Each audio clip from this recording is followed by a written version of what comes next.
નર્મદા જિલ્લાની જિલ્લા સંકલન ફરિયાદી નિવારણ કમિટીની બેઠક છે તે આજે યોજાઈ હતી। આ બેઠકમાં સાંસદ મનસુખ વસાવા, ડેડિયાપાડાના ધારાસભ્ય ચૈતર વસાવા, કલેક્ટર, નર્મદા જિલ્લા એસપી, ડીડીઓ સહિતના અધિકારીઓ છે કે જે આ બેઠકમાં ઉપસ્થિત રહ્યા હતા, જેની અંદર જિલ્લામાં પ્રજાલક્ષી જે પ્રશ્નો છે તેને લઈને ચર્ચાઓ છે તે કરવામાં આવી હતી। જ્યારે આ બેઠકની અંદર ચૈતર વસાવા દ્વારા જે પ્રજાને હાલાકી પડી રહી છે તે પ્રશ્નોને લઈને રજૂઆત છે તે કરવામાં આવી હતી। ત્યારે ચૈતર વસાવા દ્વારા કયા કયા પ્રશ્નોની રજૂઆત કરવામાં આવી તે વાત કરીશું આ વિડીયોમાં। નમસ્કાર, હું મયુર મેવાડા, આપ જોઈ રહ્યા છો નિર્ભય ન્યૂઝ। નર્મદા જિલ્લાના કલેક્ટરની અધ્યક્ષતામાં આજે જિલ્લા સંકલન અને ફરિયાદ નિવારણ કમિટીની બેઠક યોજાઈ હતી। આ બેઠકમાં જિલ્લાના જે અનેક પ્રજાલક્ષી જે પ્રશ્નો છે તેને લઈને ચર્ચાઓ કરવામાં આવી હતી। ત્યારે આ બેઠકની અંદર સાંસદ મનસુખ વસાવા, ધારાસભ્ય ચૈતર વસાવા, નર્મદા જિલ્લા એસપી, કલેક્ટર, ડીડીઓ સહિતના જે અધિકારીઓ છે તે અધિકારીઓ હાજર રહ્યા હતા। ત્યારે ખાસ કરીને જે નર્મદા જિલ્લામાં આધાર કાર્ડ અપડેટ હોય તેના પ્રશ્નોને લઈ અને કેવાયસીની જે ઘણી સમસ્યાઓ ઊભી થઈ રહી છે તેને લઈને ચર્ચાઓ કરવામાં આવી। તો આની પાછળ તાત્કાલિક તેનું નિવારણ કરવામાં આવે, તેનું નિરાકરણ આવે તેની પણ વાત છે તે કરવામાં આવી છે। તો સાથે સાથે નર્મદા જિલ્લાના જે નેશનલ હાઈવે અને સ્ટેટ હાઈવે સહિતના જેટલા પણ રોડ છે, જે રોડ રસ્તા તૂટી ગયા છે તેનું તાત્કાલિક ધોરણે સમારકામ કરવામાં આવે। સાથે ઘણા એવા ગામો છે કે જ્યાં શાળાઓમાં શિક્ષકો નથી અને શિક્ષકો વગર જે આ શાળાઓ છે તે ચલાવવામાં આવી રહી છે, તો ત્યાં શિક્ષકો મૂકવામાં આવે તે બાબતની રજૂઆત છે તે પણ કરવામાં આવી।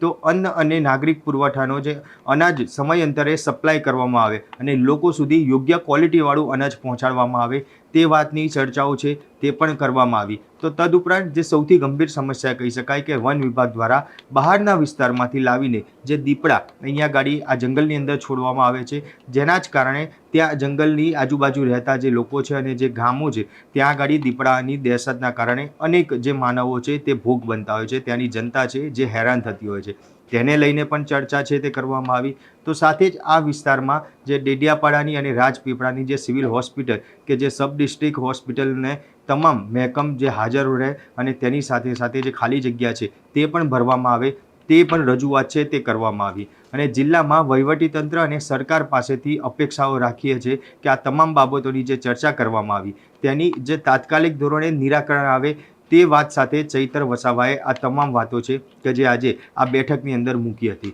ત્યારે આ બેઠકમાં અન્ય કઈ કઈ બાબતે ચર્ચા કરવામાં આવી અને તેના નિરાકરણ માટે શું રજૂઆત આ લોકોએ કરી છે, તે નિરાકરણ કઈ રીતે આવશે તે કઈ રીતે કહેવામાં આવ્યું છે તે બાબતે ચૈતર વસાવા શું કહી રહ્યા છે તે આપણે અહીંયા સાંભળીએ। ચર્ચાઓ થઈ અને કયા પ્રશ્નોની રજૂઆત કરી?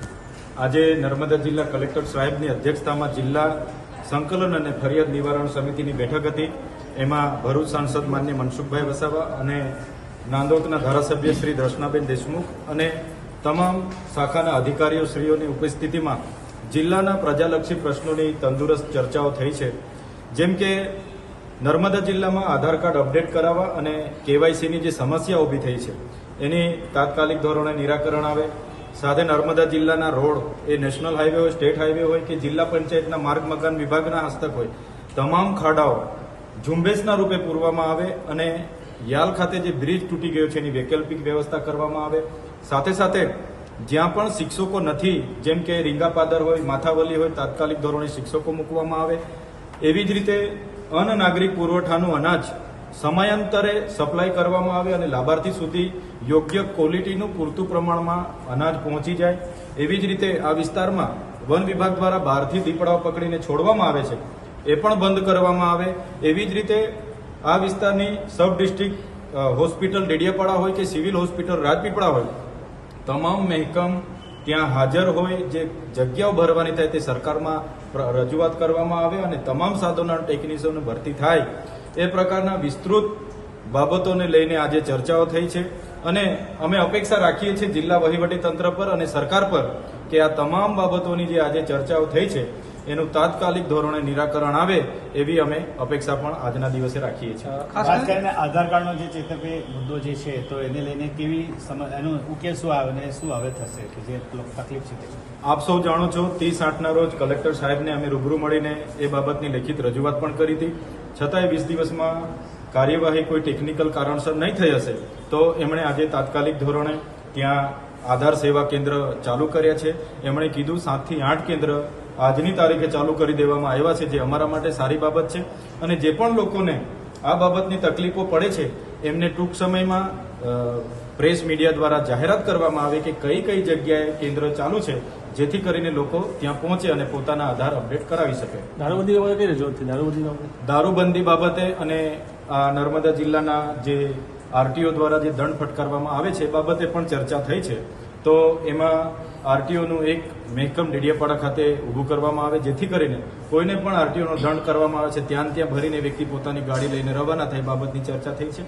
દારૂબંધી બાબતે દર્શનાબેન દેશમુખની રજૂઆત હતી, તો ધારાસભ્યશ્રીની રજૂઆતને ધ્યાને લઈને એસપી સાહેબે એમને જે પણ હમણાં જે સ્ટ્રાઇકો કરી છે એ બાબતની માહિતી એમને પૂરી પાડવાની એમણે કીધું છે. અને આવનાર દિવસોમાં દારૂબંધી અટકાવવા માટે નર્મદા પોલીસ આગળની કાર્યવાહી કરશે એ બાબતની પણ એમને બાંહેધરી આપી છે. સદસ્યતા અભિયાનની તમે જે રજૂઆત કરી એવી ચર્ચા થઈ કે આજે સદસ્યતા અભિયાનને લઈને જે ડેડિયાપાડામાં મનરેગાના કર્મચારીઓને જે ટીડીઓ દ્વારા સૂચનાઓ આપવામાં આવી હતી, ત્યારે એની લઈને પણ આજે ચર્ચાઓ થઈ છે. ત્યારે એમાં તપાસ ચાલુ છે અને ટૂંક જ સમયમાં એ બાબતનો રિપોર્ટ અમને સુપ્રત કરવાની કલેક્ટર સાહેબે અમને અને ડીડીઓ સાહેબે અમને બાંહેધરી આપી છે.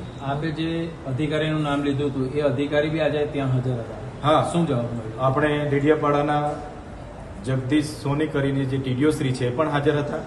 એમણે પોતે એવું કીધું છે કે ઉપરથી કોઈ સૂચના મળી નહોતી, છતાંય જે કર્મચારીઓ જે ઝુંબેશના રૂપે હજારોની સંખ્યામાં સભ્ય નોંધણી કરી છે, તો એમણે કીધું સરકારશ્રીની ગાઈડલાઈન જોઈશું અને કર્મચારીઓ જો આમાં દોષી ઠેરાશે તો એમના પર કડક કાર્યવાહી કરવામાં આવશે. અમારો અહેવાલ આપને કેવો લાગ્યો તે કોમેન્ટ બોક્સમાં જરૂરથી જણાવજો અને અમારી નિર્ભય ન્યૂઝ ચેનલને લાઇક, શેર અને સબસ્ક્રાઇબ કરવાનું ભૂલશો નહીં. આભાર.